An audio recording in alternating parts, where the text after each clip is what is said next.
Track 7 આશીર્વાદ પરમ પૂજ્ય પ્રમુખ સ્વામી મહારાજ. વિષય જેણે શબ્દ વિચાર્યા તેના સર્યા કાજ. એટલે આપણને જે ભગવાને નિયમ આપ્યા છે એ નિયમની અંદર દૃઢતા રાખવી જોઈએ. કઈ પ્રમાણે આપણે એમને જે કહ્યું આપણે પાઠ પૂજા કરવી, આપણે પૂજાઓ કરવી, માળા કરવી, મંદિર ઘર કરવું, ઘરમાં પર કથા વાર્તા કરવી, શાસ્ત્રોનું વાંચન કરવું અને એ પ્રમાણે બધી વાતો કરી છે આપણે. તો એને સતત જો આપણે કરીએ તો એમાં કંઈક આપણને માર્ગ મળે. પણ તો વાંચ્યું ને કંઈ આમાં તો રસ આવ્યો નહીં. પણ રસ હજુ બીજું પેલું બેઠું છે ત્યાં સુધી રસ ક્યાંથી આવે? જ્યાં જગત બેઠું છે કે બધું નાટક ને સિનેમા ને ટીવી દરરોજ જોતા હોય પછી આમાં રસ ક્યાંથી આવે? એકને મૂકીએ તો બીજો રસ આપણને આવે. પણ તમે શેરડી ખાતા હોય ને સાથે રોટલો ખાતા હોય કે રોટલી ખાતા હોય કે પૂરી ખાતા હોય, એ બે સાથે ખાઓ તો શું ખાવે ખરું? શેરડીનો રસનો જ ના આવે ને પેલું એનું ના આવે. એમ આપણે બે ભેગું કરીએ છીએ પછી કંઈ મને મજા ના આવી. ત્યાં ગયો તો ખરો પણ મજા લઈને શું પેલું તરત જ જોડે જોડે બધું હોય ને ચાલતું હોય. આપણા વિચારો પહેલાંમાં ચાલતા હોય, અહીં બેઠા હોય અહીંયા પણ વિચારો પહેલાં ચાલતા, મજા ના આવે. પણ સ્વામી કહ્યું કે પ્રથમ તો સર્વ સંકલ્પને પડ્યા મૂકીને એકાગ્ર ચિત્તે કરીને આ ભગવાનની વાત સાંભળી, આ સત્સંગ કરો. ખાલી સાંભળીને જતી રહે વાત એ ના હોય કે આ પ્રમાણે સાંભળ્યું ને પાછું આકાને સાંભળ્યું આકાને જતું રહે તો કંઈ અસર ના થાય. પણ એને અંદર ઉતારવું જોઈએ, એની દ્રઢતા કરવી જોઈએ તો એ થઈ જાય. ભગતજી મહારાજે ગુણાત્યાંશોનો સમાગમ કર્યો તો એમને જીવમાં આરપાર એક જ્ઞાન ઉતરી ગયું તો એમને જગત ખોટું થઈ ગયું. જગતના સુખની અંદર કોઈ પ્રીતિ જ ના રહી અને સુખ્યા થઈ ગયા. એમ આપણે આ શિબિરની અંદર આ એક લાભ લેવા આવ્યું અને એમાંથી પણ જો કોઈક થોડીક વાત જો સમજાઈ છે, આ વાત તો બહુ મહત્વ છે. એટલે આ વાત થોડી છે.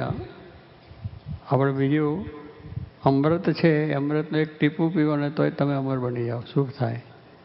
અને ઝેર છે એનું ટીપું પીવો તો નાશ થઈ જાય શરીરનો, એક ટીપું પીએ તો. કારણ કે ઝેરની અસર એ ખોટી છે, એ આપણે દુઃખવાળી છે, પેલી સારી છે. એટલે આ સભામાં બેસવાથી જો એક થોડીક વાત સમજાઈ જાય તો પણ આપણું કામ થઈ જાય, એ થઈ જાય. કારણ કે એ પ્રમાણે હવે ગોપીચંદ બહુ મોટા રાજા હતા, એના બાપે બહુ મોટા રાજા હતા અને બહુ એને સારું વ્યવસ્થાથી રાજ કર્યું. એ ગયા ધામમાં ગયા એટલે એને શહેર બધાને પ્રજામાં પણ પ્રિય હતા. આ તો બહુ ભાગવતની વાતો છે. તો એ પછી એના દીકરાને ગાદી આવી, એના પર બેઠા. હવે એના બાપને બધી રાણીઓ હશે અને થાય એટલે એની ગોપીચંદની જે માતા એ પણ હતા. ગોપીચંદ રાજા નાવા બેઠા હતા નીચે અને ત્યાં બેઠા બધા દાસદાસીઓ હોય ને નવડાવે ને એટલે નાતા હતા બહુ પ્રેમથી શાંતિ. એની માતા ઝરૂખામ ઉપર બેઠા હતા. ઝરૂખામાંથી એને આંખમાંથી આંસુ પડી ગયું. પેલો નાઈ છે એને જોઈને એને આંખમાંથી આંસુ પડી ગયા. કારણ કે એને કંઈ અંતરદ્રષ્ટિ હતી ને અંતરદ્રષ્ટિથી એને વિચાર આવ્યો. આપણે અહીં બેઠા છે પણ એવો વિચાર જો આવી જાય તો કામ થઈ જાય. તો એને આંખમાંથી આંસુ પડ્યા એટલે પેલા તરત ઉપર જોયું. એને થયું કે હું રાજાને બધી રીતે મારી સગવડની અંદર મારી માતાને દુઃખ શેનું છે કે એની આંખમાં આંસુ કેમ આવ્યા?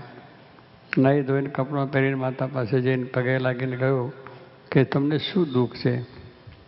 તો માતા કહે છે મને કાંઈ દુઃખ નથી, પણ તમને આંસુ આવ્યા ને કારણ કે તમને મારા થકી દુઃખ હોય કે મારા જે આ રાણીઓ છે એનાથી દુઃખ હોય, મારા કોઈ નોકર ચાકરથી દુઃખ હોય, જે કંઈ દુઃખ હોય એનું નિવારણ કરવા તૈયાર છું. અને કદાચ કોઈ સજા કરવા જેવું છે તો સજા પણ કરીશ, પણ તમે દુઃખી શા માટે? તમે મને વાત કરો. એટલે પેલા માતાએ કહ્યું ભાઈ કોઈ દુઃખ નથી, તારા તરફથી મને સંતોષ છે, તારી રાણીઓ તરફથી સંતોષ છે, મને કોઈ દુઃખ નથી, કોઈ ટુકારો કરતો નથી. બધી દાસીઓ સેવાઓ કરે છે, અખંડ ટાઈમે ટાઈમે પૂછે છે, નોકર ચાકરો બધું કરે. પણ દુઃખ એક વાતનું મને થયું કે તારો બાપ છે એ આમ તારા જેવો હતો, બુદ્ધિશાળી હતો, ડાયો હતો અને ખૂબ સુંદર રીતે પ્રતિષ્ઠા બધી મેળવી હતી. પણ એનું શરીર પડી ગયું, બળી ગયું અને રખ્યા થઈ ગયા એની. એટલે મને પણ એ થયું કે તારો બાપ આટલું બધો વૈભવ ભોગવીને ક્યાં ગયો ખબર નથી, પણ એની રખ્યા થઈ ગઈ, રાખ થઈ ગઈ છે. એમાં તારી સારી કાયાના તારો વૈભવ છે એ રાખ થઈ જવાનો છે. આ શરીરથી તું બીજું કાંઈ નહીં કરી શકે, એના રાજનું સુખ ભોગવ્યા જ કરીશ તો એ રખ્યા થશે.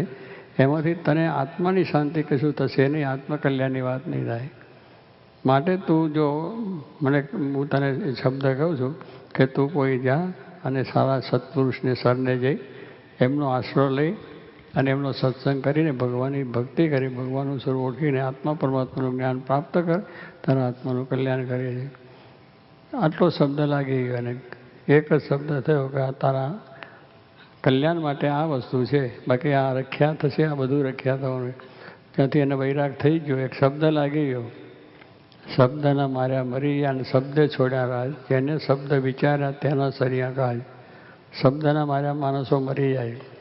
કોઈ તમે ઘરની અંદર બૈરાને કંઈ બોલી જાઓ તો આપઘાત કરે, બૈરાથી પુરુષને કંઈ થાય તો એ આપઘાત કરે, છોકરાને આપઘાત કરે, બીજો માણસે કંઈ સમાજમાં હોય ને કંઈ તમે એવું બોલી ગયા એને માટે તો એને એટલું બધું લાગી આવે તો માણસ આપઘાત કરે છે. શબ્દના માર્યા મરી ગયા. શબ્દથી મોટી લડાઈઓ થાય છે કે એ કહ્યું મને, અને એ પ્રમાણે આપણને મુશ્કેલી થઈ જાય છે. આજે મહાભારતનું યુદ્ધ થયું, તમે જાણો છો એ કે દ્રૌપદી એટલે પાંડવોના પત્ની, દુર્યોધન કૌરવનો એ દુર્યોધન, અને રાજમહેલમાં દ્રૌપદી બેઠા હતા ઝરૂખા આપણને પેલા, અને દુર્યોધન આવ્યો અને દુર્યોધનની મહેલમાં આવે છે એટલે પાણી હતું ત્યાં, જમીન પાણી દેખાય પણ જમીન હતી, જમીન હતી ત્યાં પાણી હતું, એવી રચના કરેલી. એટલે તો દુર્યોધન આવતો અંદર બેઠો એટલે એને લાગ્યું કે પાણી છે, એટલે પોતાનો કપડાં ઊંચા ના લીધા અને એનું પલરી ગયું, અને જ્યાં જમીન નથી ત્યાં એને નીચું કર્યું અને બધું. એટલે એને ખબર ના પડી કે આ પાણી કંઈ જળ કરશે, એટલે એના મનમાં એમ થયું. એટલે પેલા દ્રૌપદીએ જોયું એટલે એને કહ્યું કે અંધનો અંધ કહેવાય. આ દુર્યોધનનો બાપ અંધરો છે, એનો છોકરો પણ અંધરો છે, ખબર નથી પડતી કે આ પાણી છે કે છે. આ શબ્દ કહ્યું અને દુર્યોધનને લાગ્યું, ટચ થયું એટલે મનમાં ઘોરાયું કે મને અંધરો કહ્યો. હવે અંધરો તેનો બાપ હતો જેને કહેવું કે અંધો હતો, ખોટું હતું.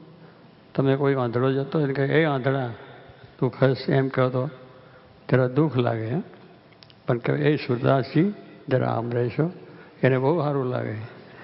વાણીની મીઠાશ એ પણ અગત્યની વસ્તુ છે. એક વાણીથી આપણે શાંતિ થાય ને એક વાણીથી આપણે દુઃખ થાય. સંતની વાણી એ પવિત્ર છે, ભગવાનની વાણી છે, સર્વના સુખને જોગીમાની વાત તમે સાંભળો, સાદી સિમ્પલ વાત પણ તમને રસ પડી જાય. સાંભળ્યા જ કરો, ભલે સમજાય ના સમજાય તો પણ આનંદ થાય એમની એમની વાત બોલવાની, કરવાની, લટક બીજું ત્રીજું. કારણ એમાં ભગવાન સિવાય બીજું હોય ને બીજાને કોઈના માટેનું પેલી બીજી વાત જ ના આવે.